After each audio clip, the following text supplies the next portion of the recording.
J'appuie sur mon commutateur, le voyant de la clé annonce bien que ma clé est reconnue. Et là, je peux me positionner sur On. Alors voilà les voyants qu'on peut voir. Ici, le témoin comme quoi on a reçu un message lorsqu'on roule sur son smartphone. On va le voir après. Ici, le témoin comme quoi l'anti-patinage serait en défaut ou se serait activé. Donc on peut le voir clignoter quand on roule très temporairement. Si jamais il reste allumé fixe, c'est qu'il y a une anomalie. Le voyant d'ABS, idem.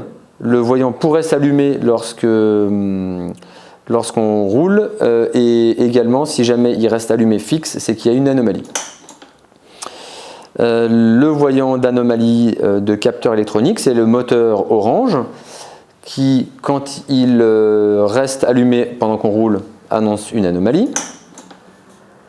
Le voyant de système start and stop, c'est-à-dire qu'il y a la possibilité d'activer ou désactiver et lorsque le véhicule va s'arrêter au feu, le voyant va s'allumer. Donc toujours ce voyant de clé et puis le téléphone lorsqu'il est connecté, lorsqu'il y a un appel, le voyant va s'allumer. Beaucoup de choses sur ce compteur. Donc l'heure, la vitesse, et puis les fonctions qui se trouvent donc sur la première ligne et la deuxième ligne. Qu'on va faire donc défiler avec le bouton menu sur la gauche. Alors l'odo, c'est le total des kilomètres.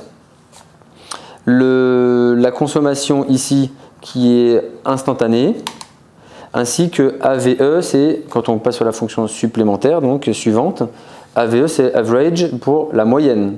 Donc consommation moyenne. Bon, là, le véhicule n'a pas assez roulé pour qu'il y ait encore une moyenne. Mais on peut voir que sur le trip 1, il a parcouru 1,6 km. Les fonctions du compteur se dirigent avec le bouton menu qui se trouve sur la gauche du guidon. Et chaque appui permet de passer à la fonction supplémentaire. Donc par exemple, l'odo, là c'est le nombre de kilomètres du véhicule qu'on ne peut pas remettre à 0, donc c'est le total. La partie en bas affiche la consommation instantanée. Alors là c'est en kilomètres au litre, il y a possibilité de le mettre également en litres au 100. Donc le trip 1 qui permet de voir combien on a parcouru de kilomètres et combien on a consommé en moyenne. Pour le remettre à 0, on fait un appui long sur le bouton, la gâchette, donc sur le commode gauche.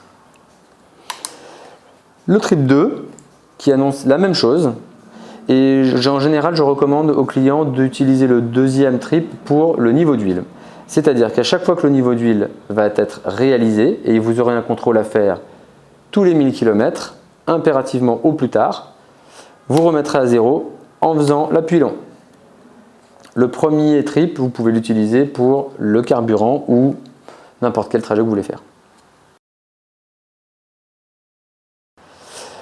Le trip F annonce le nombre de kilomètres qui ont été parcourus dans la réserve, dans le cadre de l'utilisation de la réserve. La réserve, en fait, c'est lorsque vous utilisez le dernier rectangle. Donc, en fait, il se met à clignoter et là, il y a un décompte qui cumule en fait les mètres et les centaines de mètres et les kilomètres parcourus en réserve. Vous avez entre 30 et 40 km d'autonomie avec cette réserve. Donc utilisez-la en sachant cela, donc, mais évitez de tirer dessus, de risquer pas de tomber en panne. Pour remettre à 0 le trip fuel, vous les appuyez toujours pendant 3 secondes sur ce bouton menu, toujours le même bouton. La tension de la batterie peut être intéressante à regarder, c'est seulement si jamais le véhicule ne démarre pas. S'il ne démarre pas, vous regardez la tension de la batterie sur cette fonctionnalité-là. Et si vous êtes en dessous de 12 volts, c'est qu'effectivement, vous n'avez pas assez de batterie pour pouvoir démarrer. Le TCS est donc le Traction Control System, anti-patinage en français, qui permet d'empêcher votre roue arrière de tourner plus vite que votre roue avant. Le Trip Oil est une fonctionnalité qui est conçue pour vous permettre d'anticiper et de voir où vous en êtes dans l'intervalle de vos révisions. Voilà. Donc l'intervalle d'entretien de ce NMAX, c'est 6000 km. Nous recommandons de faire une vidange intermédiaire à 3000 km. Ça permet de réduire un petit peu les consommations d'huile et ça permet d'être certain que les personnes qui sont un petit peu moins vigilantes sur le niveau d'huile puisse en fait y avoir un contrôle quoi qu'il arrive entre les deux. Attention, j'insiste bien, le niveau d'huile il doit être vérifié tous les 1000 km et ces moteurs-là ont tendance à consommer un petit peu d'huile et plus ils vont s'user, plus ils vont avoir tendance à consommer et c'est normal. Simplement, comme il y a une très petite quantité d'huile, une faible consommation peut amener rapidement en fait, à plus avoir d'huile. Je reprends donc sur l'intervalle. Vous verrez donc ici le total des kilomètres qui ont été parcourus. Vous savez que votre intervalle c'est 6000. Quand vous voyez que ici vous êtes à 3000, vous savez que vous pouvez faire soit un entretien intermédiaire, soit que vous êtes à la moitié donc de l'intervalle et que vous avez encore du temps. L'idéal c'est que vous puissiez demander votre révision, votre entretien avant que le voyant s'allume, puisque donc à l'intervalle précisément à 6001 km, le voyant oil va se mettre allumé fixe et ce voyant n'indiquera en aucun cas que le niveau d'huile est bas, il indique uniquement que la révision doit être réalisée et en fait en particulier le changement de l'huile. Voilà, donc pour prendre rendez-vous, demandez-nous donc l'entretien sur notre site web yamparis15.fr, rubrique contact. Et vous demandez donc la partie atelier, un rendez-vous atelier. Vous nous donnez 2-3 créneaux et nous on vous répond rapidement. Vous pouvez donc demander un véhicule de remplacement. Si vous avez acheté chez nous, c'est gratuit, sinon on vous demande juste une petite participation. Demandez-le bien, c'est important, si ça peut vous aider. En revanche, pour la révision des 1000, vous pourrez attendre sur place parce que c'est à peu près 45 minutes d'attente sur place. C'est plus rapide que de repartir et revenir. Donc l'intervalle des révisions où il y a marqué V-Belt, donc c'est la fonction suivante, vous permet en fait de vous recaler dans les révisions. Je m'explique. Quand vous faites une révision, théoriquement, la première, elle est à 1000 km. La deuxième, elle est à 6000. La troisième à 12 000 et ensuite à 18 000. 18 000 étant la très grosse révision, la plus grosse. Il est impératif en fait qu'on puisse se reprendre le bon rythme à cette occasion-là. Donc à 18 000 km, le voyant V-Belt s'allume fixe. Si vous nous avez pas demandé de faire la révision des 18 000 avant. Et du coup, nous, ça nous permet de reprendre un rythme à partir de ces 18 000 km, de 6 000 km pour continuer donc à 24, 30 et ainsi de suite. 1000 km. Sur la droite du compteur, vous avez la température du moteur. Quand le moteur est froid, vous avez toujours le premier rectangle qui est allumé. Et ensuite, quand le moteur va monter en température, vous aurez d'autres carrés qui vont s'allumer successivement. Vous devez toujours faire chauffer le moteur progressivement. Donc toujours mettre le moteur en marche, le temps de mettre vos casques, gants, bref tout votre équipement. Donc ça c'est l'idéal. Et puis ensuite, rouler progressivement pendant 2 à 4 minutes suivant la température de laquelle vous partez.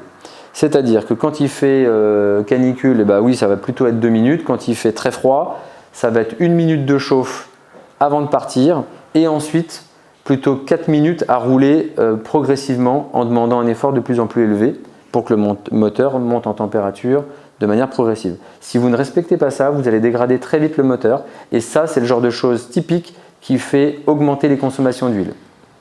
Donc attention. Si jamais la jauge de température montait trop haut, c'est-à-dire tout en haut, que tous les carrés sont allumés, alors là vous devez impérativement couper le moteur. Enfin sauf si votre vie est en péril parce que vous êtes sur l'autoroute et qu'il y a des voitures derrière. Sinon, impérativement couper le moteur d'urgence. Le fait de couper tout de suite permet en fait de ne résoudre que la cause et pas la conséquence. Si vous continuez à rouler, il y a des conséquences lourdes et je parle de conséquences notamment financières puisque en fait vous allez complètement endommager le moteur. Concernant le niveau de carburant, il se trouve sur la gauche. Lorsque vous arrivez sur la fin du plein, le dernier petit carré se met à clignoter. Vous avez le trip fuel qui comptabilise les kilomètres parcourus et vous avez entre 30 et 40 km d'autonomie à partir du moment où le décompte commence. Et faites bien attention parce que ça dépend évidemment de la manière dont vous allez conduire. Si vous roulez dans Paris, sur l'autoroute, rapidement ou doucement, tout ça, ça influe et ça peut même être 25 km jusqu'à 40 km. Voilà. Donc évitez d'utiliser la jauge, d'utiliser votre plein jusqu'au maximum. Pour régler l'heure, mettez-vous sur la position au dos. Vous appuyez sur la gâchette pendant 3 secondes, donc sur le commodo gauche. Et là, donc l'heure commence à clignoter. Si j'ai fait un appui bref, je vais pouvoir augmenter en fait le nombre. Si je fais un appui long, je vais pouvoir passer sur le réglage des minutes. Donc également, si je veux augmenter le nombre de minutes, eh bien j'appuie brièvement autant de fois que je veux augmenter de minutes. Quand j'ai terminé, j'appuie encore 3 secondes et ça y est, mon heure est enregistrée. Pour démarrer le NMAX, donc toujours pareil, on appuie sur le bouton, sur le commutateur et on se met sur la position ON. À partir de là, on appuie sur le frein gauche ou le frein droite et le bouton de démarreur qui se trouve donc ici. Un appui bref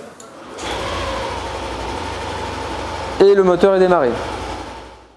Même si la fonction arrêt automatique est activée, le véhicule ne s'arrêtera pas au début tant que le véhicule n'a pas atteint sa température de fonctionnement qui est d'environ 85-90 degrés. À partir du moment où la température est atteinte, dès que la fonction est activée, le moteur va s'arrêter au feu tout seul. Il n'y a pas besoin de freiner ou de faire quoi que ce soit, juste il faut que les gaz soient bien sur le ralenti. À partir de ce moment-là, si vous voulez repartir, vous n'avez qu'à actionner les gaz et le moteur va redémarrer. Vous ne l'entendrez même pas et votre véhicule va partir comme si votre moteur était déjà allumé.